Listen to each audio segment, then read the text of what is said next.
Assalamu alaikum, dear students.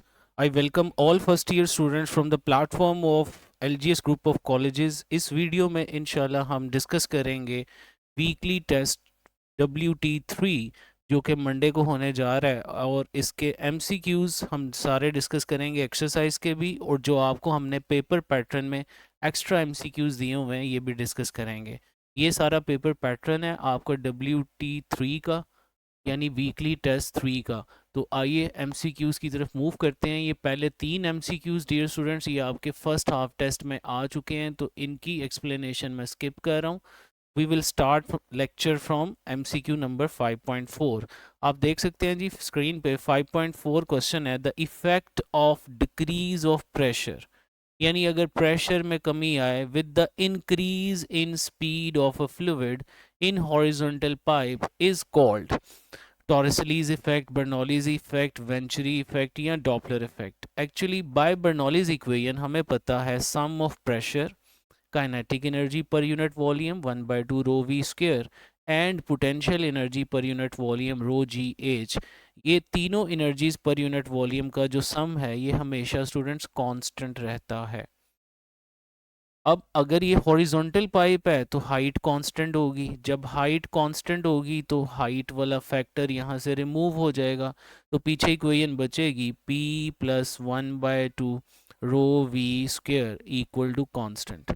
अब students बड़ा ये सिंपल कॉन्सेप्ट है बर्नौलीज इक्वेशन को समझने के लिए। मैथमेटिक्स में हम पढ़ते हैं जब भी कोई दो वेरिएबल्स का सम कांस्टेंट होता है तो उनमें इनवर्स रिलेशन पाया जाता है स्टूडेंट्स।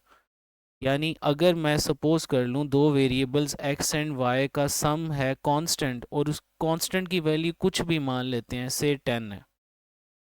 अब सपोज करते हैं x की वैल्यू 5 है तो y की वैल्यू भी 5 होगी ताकि इनका सम 10 हो जाए। अब किसी वजह से अगर y की वैल्यू 7 हो गई है, यानी 5 से बढ़ गई है, तो फिर x की वैल्यू को 5 रिड्यूस होना पड़ेगा ताकि ये 3 पे आ जाए, ताकि इसका नेट सम क्या रहे, constant equal to 10।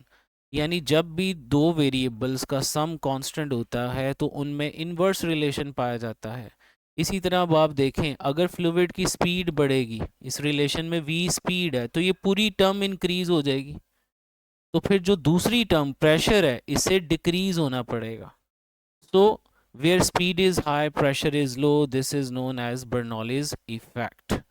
Next is 5.5. The pressure will be low when speed of fluid is, ये अभी हमने डिस्कस किया है, that would be high, क्योंकि according to Bernoulli's effect we know that P + 1/2 rho v square equal to constant। अगर आपने pressure को लो रखना है तो इट मीन वहाँ फ्लूइड की स्पीड को ज़्यादा होना पड़ेगा। Next is 5.6। As per law of fluid friction, ये जो लॉ ऑफ फ्लूइड फ्रिक्शन है इसे न्यूटन्स लॉ ऑफ विस्कोसिटी कहते हैं, जो कि कहता है कि जो फ्रिक्शनल इफेक्ट होता है या frictional force per unit area दो एडजेसेंट लेयर्स में एग्जिस्ट करती है फ्लूइड के अंदर, उसका ताल्लुक वेलोसिटी डिफरेंस के साथ डायरेक्ट रिलेशन रखता है, वेलोसिटी ग्रेडियंट के साथ, आप कह लें change in velocity per unit length के साथ। सपोज कीजिए ये दो लेयर्स हैं फ्लूइड की, ऊपर वाली लेयर फास्ट मूव कर रही है, यानी आप ये कह लें कि ये 100 मीटर पर सेकेंड से मूव कर रही है, और दूसरी लेयर दूर होने की वजह से ये ज़रा स्लो मूव कर रही है, that is 80 metre per second.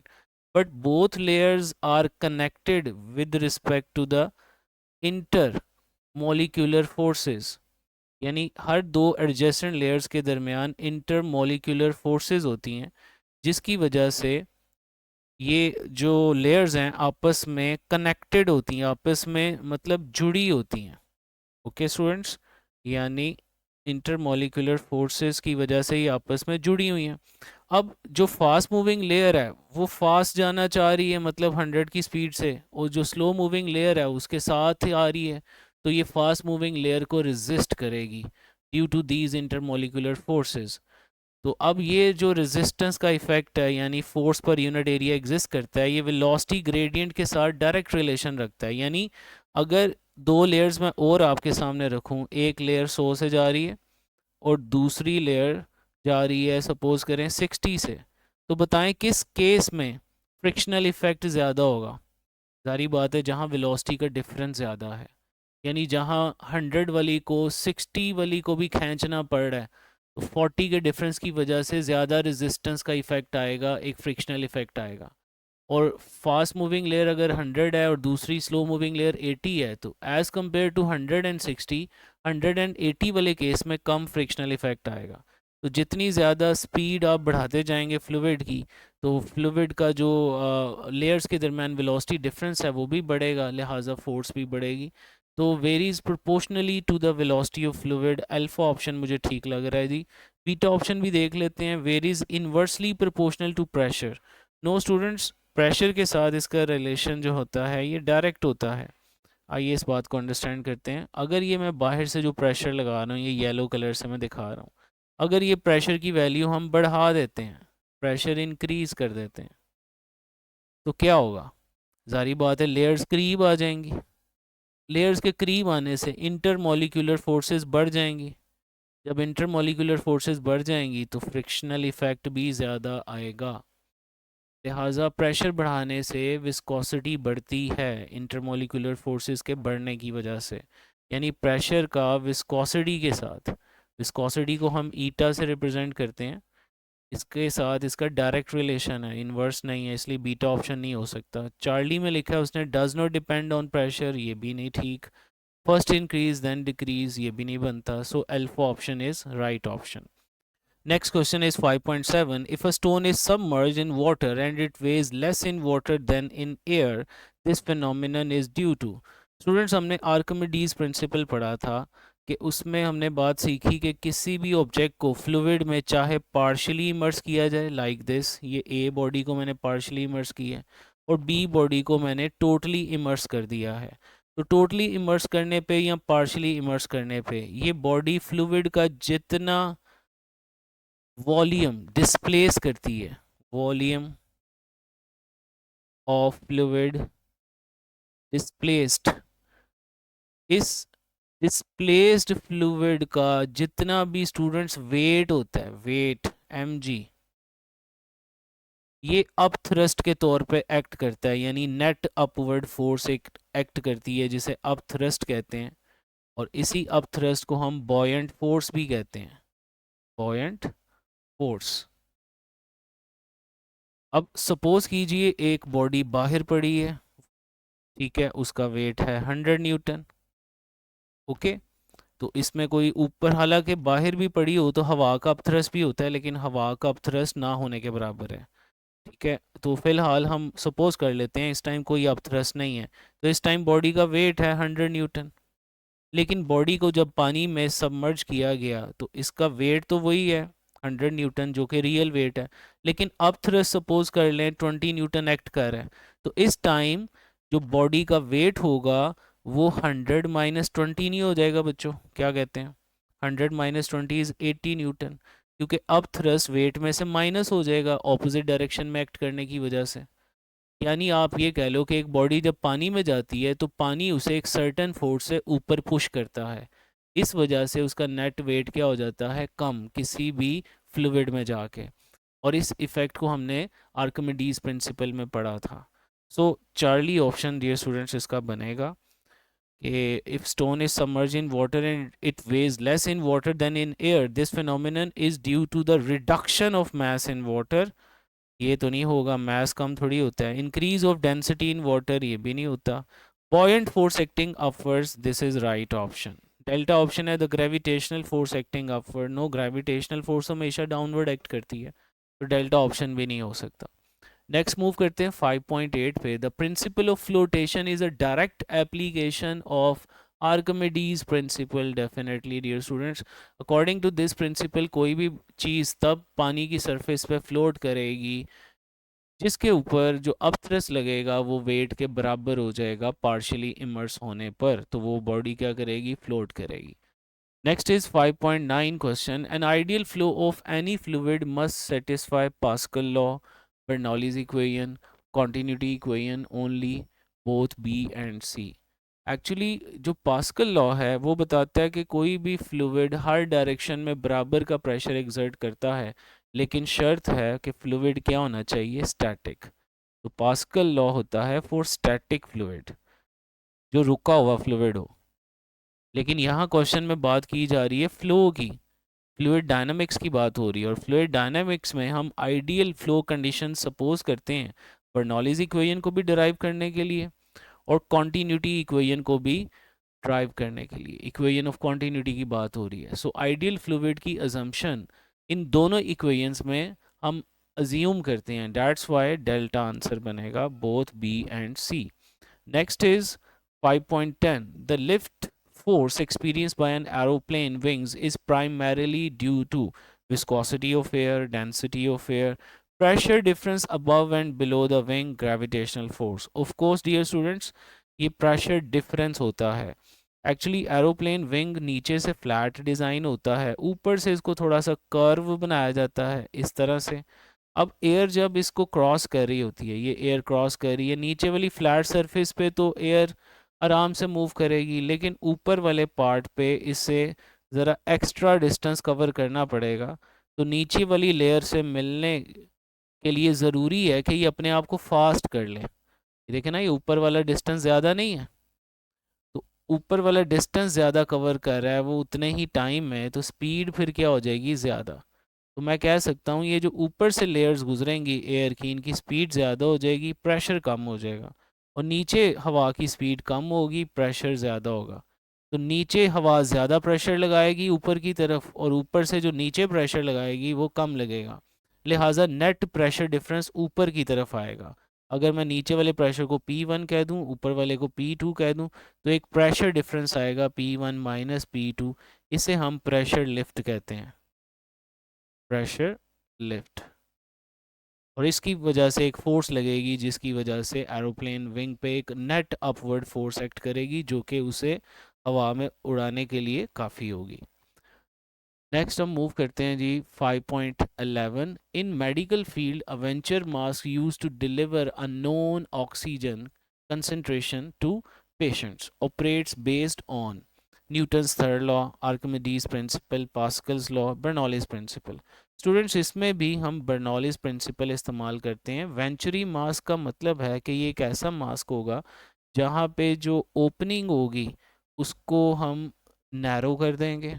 अब ओपनिंग पाइप की जब नैरो होती है, तो नैरो होने का मतलब है कि उसका एरिया कम कर देंगे, रेडियस कम कर देंगे। अब बाय बर्नौलीज प्रिंसिपल स्टूडेंट्स हमें ये बात पता है कि जब स्पीड बढ़ती है एरिया के कम होने से, bye equation of continuity speed बढ़ती है, तो स्पीड बढ़ने से प्रेशर कम होता है। अब प्रेशर कम होने से एयर जो है वो आसानी से ड्रॉ होती है उसके अंदर, दैट्स वाई हम वेंचर मास्क के अंदर जो यूज़ करते हैं बर्नौलीज प्रिंसिपल यूज़ करते हैं। Next is which of the following is a defining characteristic of a super fluid. Fluid students उसे कहते हैं जी जिसकी कुछ विस्कोसिटी हो इन रियलिटी, लेकिन सुपर फ्लूइड कुछ ऐसे फ्लूइड्स होते हैं जो एक्सट्रीमली लो टेम्परेचर्स पे जाकर near the zero kelvin, absolute zero, इनकी विस्कोसिटी अचानक से ज़ीरो हो जाती है, तो ऐसे फ्लूइड को हम क्या कहते हैं, सुपर फ्लूइड। दैट्स वाई इसकी जो डिफाइनिंग करेक्टरिस्टिक है वो विस्कोसिटी का ज़ीरो हो जाना है। इन्फिनिट डेंसिटी नहीं है, ज़ीरो टेम्परेचर नहीं है, इन्फिनिट थर्मल कंडक्टिविटी नहीं है। Zero viscosity is the defining characteristic of a super fluid, यानी किसी भी फ्लूइड की विस्कोसिटी एक सर्टन लो टेम्परेचर पे जब ज़ीरो हो जाएगी तो वो सुपर फ्लूइड कहलाता है।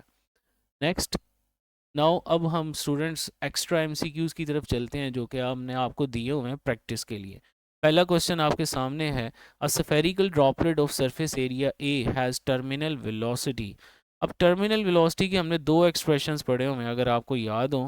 पहला एक्सप्रेशन है mg/6 पाई ईटा आर, ये बनता है जब हम वेट और ड्रैग फोर्स को बराबर करते हैं, और एक दूसरा एक्सप्रेशन था 2ρg r² / 9 ईटा। अब मुझे यहाँ कहा गया है जी स्फेरिकल ड्रॉप का सरफेस एरिया ए है, यानी वो इस फार्मूला को in terms of surface area पूछ रहा है।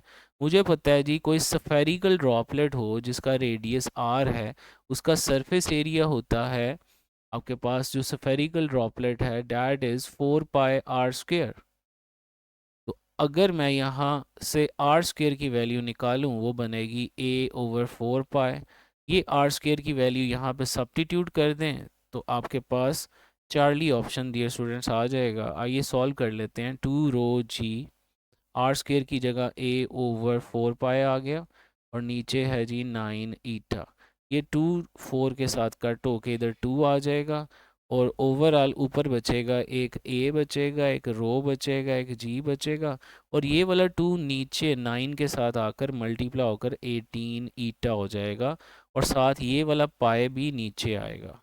सो ये एक्सप्रेशन स्टूडेंट्स आपके पास बनेगा रो जी ए या ए रो जी ओवर 18 ईटा पाए या 18 pi eta. So Charlie option is right option.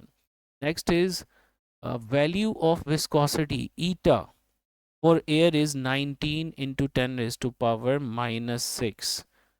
ये वैल्यू इसकी गिवन है केजी पर मीटर पर सेकेंड। इसको ऐसे भी लिखा जा सकता है, पर मीटर को नीचे और पर सेकेंड को भी हमने डिनोमिनेटर में नीचे लिख लिया। नाउ पूछा गया विच इज़ इक्वल टू, आगे जो हमें ऑप्शंस गिवन है आप देखें इनके यूनिट्स चेंज हो गए हैं बेटे। यानी आपने किलोग्राम को ग्राम में कन्वर्ट करना है और मीटर को सेंटीमीटर में कन्वर्ट करना है। अब आप जानते हो 1 किलोग्राम में 1000 ग्राम होते हैं, यानी 10⁻³ से ऊपर मल्टीप्लाई किया तो ये ग्राम में कन्वर्ट हो गया। और 1 मीटर में 100 सेंटीमीटर होते हैं, 100 को हम 10⁻² कहते हैं। तो मीटर से सेंटीमीटर में जाने के लिए 10⁻² से मल्टीप्लाई किया, ये सेंटीमीटर में कन्वर्ट हो गया। अब 10⁻² इस 10⁻³ से कट होकर 10⁻1 बचेगा और ये 10⁻1 इस 10⁻⁻6 से मल्टीप्लाई होकर आ जाएगा answer 19 into 10⁻⁻5 gram per centimetre second. Okay dear students, तो ये ऑप्शन आपके पास देख लीजिए क्या बन रहा है 19 into 10⁻⁻5। Delta option is right option. Next question is 30 kg of water is flowing from a pipe in 1 minute. Its mass flow rate is, mass flow rate होता है जी mass flowing per unit time. mass is 30 kg, time is 1 minute, 1 minute में 60 seconds होते हैं तो ये cut के आ जाएगा 3 2 द 6, 1/2 इज 0.5 kg पर सेकेंड। तो delta option is right option. Next question is speed of water changes from 0.2 to 0.3 meter per second through horizontal pipe. Students जब भी आपको हॉरिजॉन्टल पाइप में दो स्पीड्स गिवन हो और प्रेशर डिफरेंस निकालना हो तो उसके लिए ये प्रेशर रट लें P1 minus P2 is equal to 1/2 rho V2 square minus V1 square. अब इस क्वेश्चन में हमें P A minus P B कहा गया, यानी 1 पॉइंट को ए कह दो 2 पॉइंट को बी कह दो, उससे कोई फ़र्क नहीं पड़ता dear students. V B square minus V A square, ये फार्मूला हमने बर्नौलीज इक्वेशन से बनाया हुआ है। ओके, तो यहाँ डेंसिटी आप वाटर की पुट करोगे विच इज़ 1000 यानी 10⁻³ और वी बी का स्क्वेयर होगा 0.3 का स्क्वेयर माइनस वी ए का स्क्वेयर होगा 0.2 का स्क्वेयर। इसको आप कैलकुलेटर पर सॉल्व कर लीजिए तो आंसर आ जाएगा 5 newton per metre square. So Charlie option is right option. Next question is question 5, venturi relation can be represented as. Dear students Bernoulli's equation की एप्लीकेशंस पढ़ते हुए हमने वेंचुरी रिलेशन पढ़ा था जिसका फार्मूला था P1 minus P2 is equal to 1/2 rho V2 square. तो यहाँ से अगर आप स्पीड निकालना चाहते हैं तो ये बनेगा 2 into P1 minus P2 over density और साथ V2 का स्क्वेयर ख़त्म करना है तो अंडर रूट ले लिया। तो this is the formula for speed of fluid in venturi relation. So right option would be delta 2 into P1 minus P2 divided by density. Next is question number 6, A1 V1 equal to A2 V2। ये पूछा हुआ है जी ये किसके बराबर है, नीचे time लिखा हुआ है और यहाँ क्वेश्चन मार्क है। तो हमने ये बात पढ़ी है इक्वेशन ऑफ कॉन्टिन्यूटी में, जो product of area and speed of fluid होता है ये वॉल्यूम फ्लो पर सेकंड होता है। तो ये volume flow per unit time होगा V/T। तो ये मिसिंग पार्ट में आएगा volume, beta option. Next question is coefficient of viscosity is measured in. देखिए जी बाय स्टोक्स लॉ हमें पता है drag force is given by 6 pi eta r v. तो यहाँ से हम अगर ईटा निकालें तो ये आएगा drag force divided by 6 pi r v. तो फोर्स का यूनिट न्यूटन होता है, 6 पाई का कोई यूनिट नहीं होता, आर रेडियस है, इसका यूनिट मीटर होगा, और वेलोसिटी का यूनिट मीटर पर सेकेंड होता है। तो देखें ये क्या बन गया, न्यूटन पर मीटर स्क्वायर, और नीचे एक पर सेकंड ऊपर जाके सेकंड बन गया। तो देखें ये पहला ऑप्शन भी ठीक लग रहा है, newton second divided by metre square, ये ऑप्शन भी ठीक लग रहा है।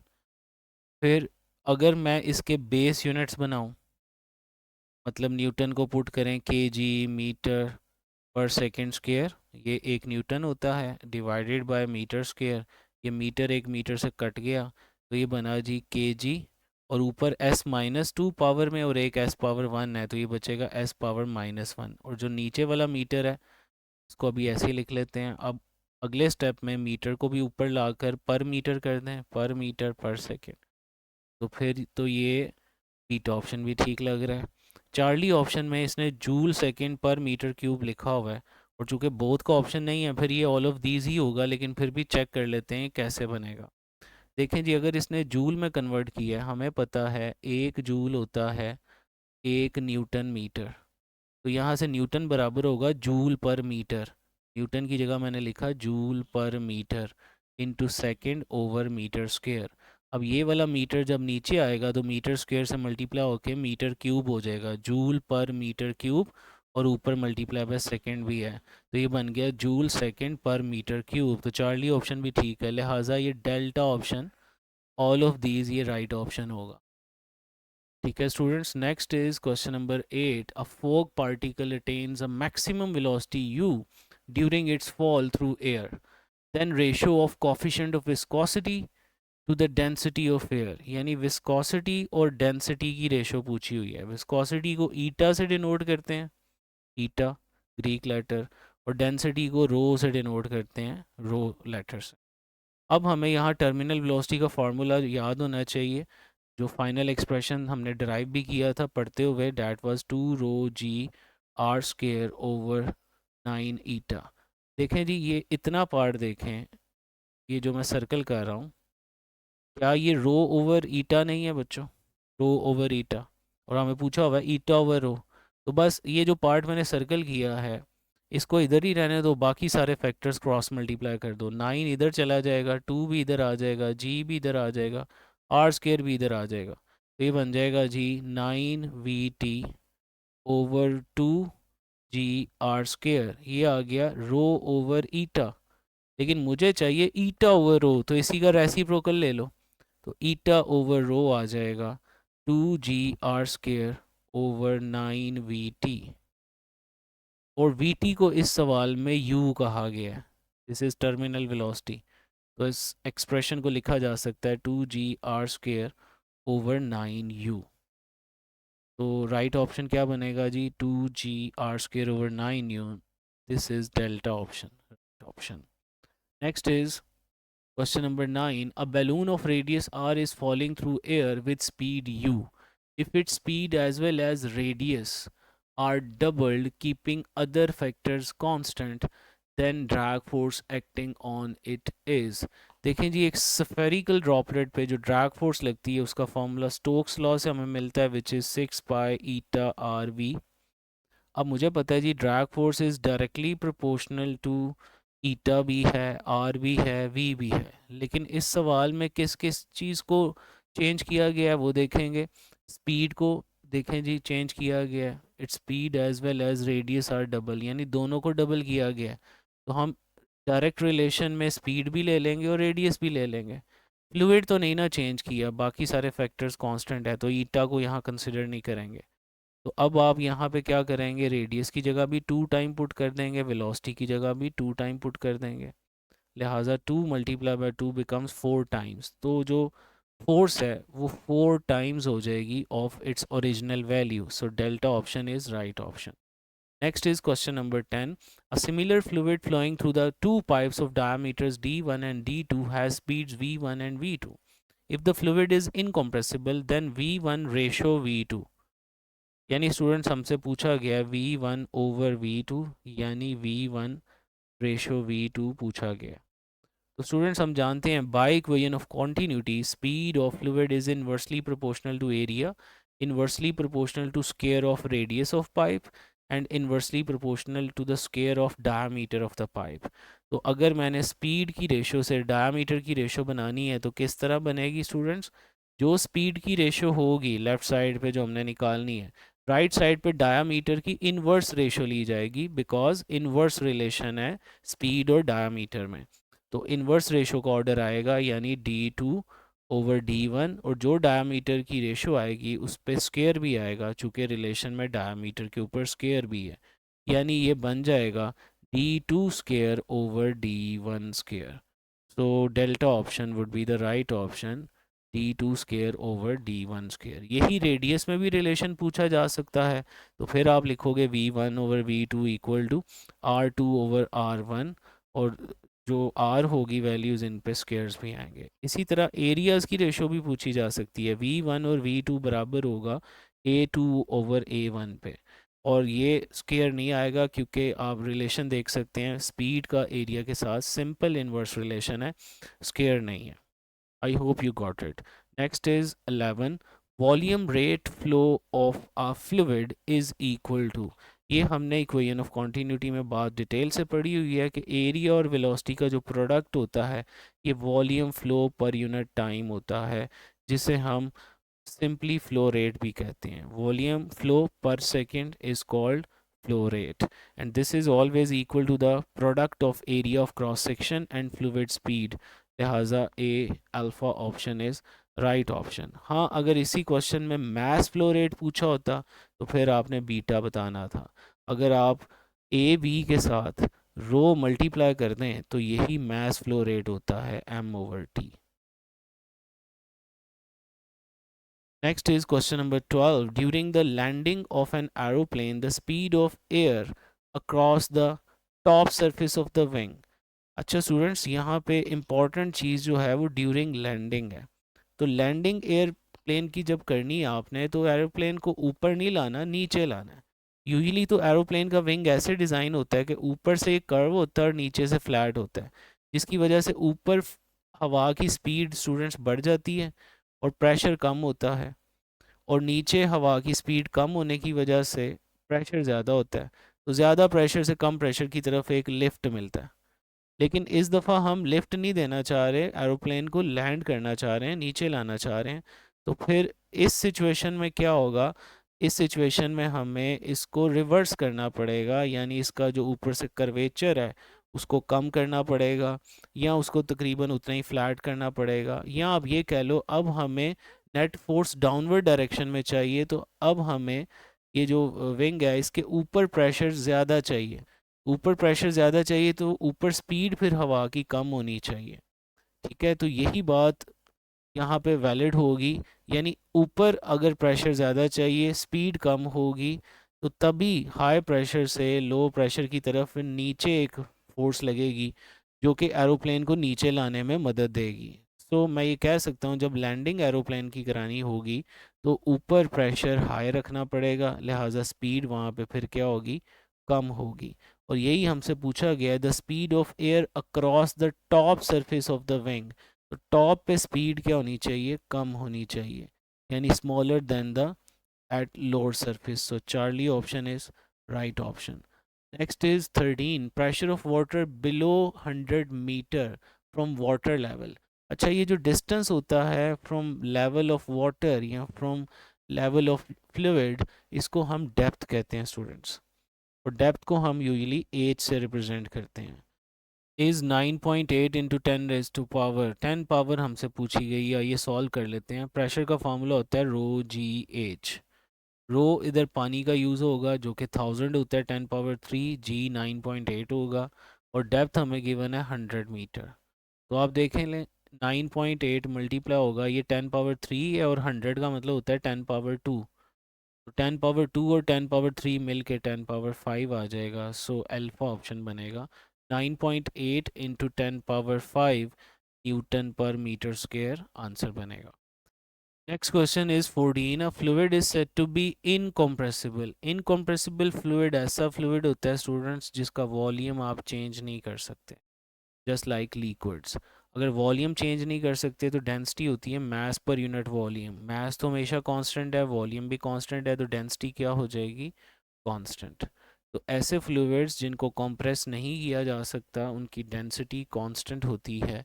That's why density would be the right option. Next is 15 question. Students ये बड़ा इंटरेस्टिंग क्वेश्चन है, ध्यान से देखिएगा। A ball is placed on a wooden block floating on the water surface of a beaker as shown in the figure. और इस beaker में पानी फिल है और उस पानी में आपको एक ऑब्जेक्ट, एक वुडन ब्लॉक नज़र आ रहा है। This is actually wooden block जो कि पार्शली इमर्स है वाटर के अंदर, और इसके ऊपर एक, यहाँ पे आप देख सकते हैं, एक बॉल भी पड़ा हुआ है। This is a ball. अब कहा जा रहा है the ball slips into water in the beaker. अगर ये बॉल गिर के नीचे पानी में आ जाए यहाँ, तो ये हमें टोटल 3 डिस्टेंसेस बताए गए हैं। एक ये एच डिस्टेंस है, यानी ब्लॉक का कितना पार्ट वाटर लेवल से ऊपर है वो एच डिस्टेंस है, और जितना पार्ट उसका पानी के अंदर है वो बी डिस्टेंस है, और ओवरऑल डेप्थ ऑफ वाटर जो है डैट इज़ डी। अब देखें जी स्टूडेंट्स, जब इस टाइम, इस सिचुएशन में जब बॉल इस ब्लॉक के ऊपर ही मौजूद है, अभी ये गिरा नहीं है, तो इस टाइम इस बॉल का वेट भी अब थ्रस्ट ने बैलेंस किया हुआ है। यानी मैं ये कहना चाह रहा हूँ, शुरू में जब बॉल इस तरह इसके ऊपर अभी पड़ा हुआ है, ये बॉल इसके ऊपर ऐसे पड़ा हुआ है, तो इस टाइम इसका जो वेट है, एक तो वुड का वेट है, ठीक है, वुड का, वुड ब्लॉक का, और एक ये बॉल का भी तो वेट है ना, इसको अब थ्रस्ट ने बैलेंस किया हुआ है। ओके, तभी तो ये यहाँ पे फ्लोट कर रहा है। लेकिन जैसे ही बॉल गिर जाएगा तो ये वाला वेट तो माइनस हो जाएगा बॉल का, लिहाजा एक नेट अपवर्ड फोर्स आएगी जिसकी वजह से ये ब्लॉक पानी से थोड़ा सा बाहर आएगा। अब पानी से जब ये बाहर आएगा, खुद सोचें, जब पानी से बाहर आएगा तो बाहर वाला डिस्टेंस बढ़ेगा, यानी एच बढ़ेगा। ओके, और जो बी है, बी वो पार्ट है वुड का जो पानी के अंदर था, जब ये बाहर आएगा तो पानी के अंदर वाला पार्ट कम हो जाएगा, यानी बी की वैल्यू कम होगी डायग्राम के मुताबिक। ओके, और डी ओवरऑल जो पानी का लेवल है, चूंकि जारी बात है जो ब्लॉक है वो ऊपर आया है, तो ऊपर आने से पानी का होगा नीचे जाएगा, क्योंकि जो डिस्प्लेस्ड फ्लूइड है वो कम हो जाएगा।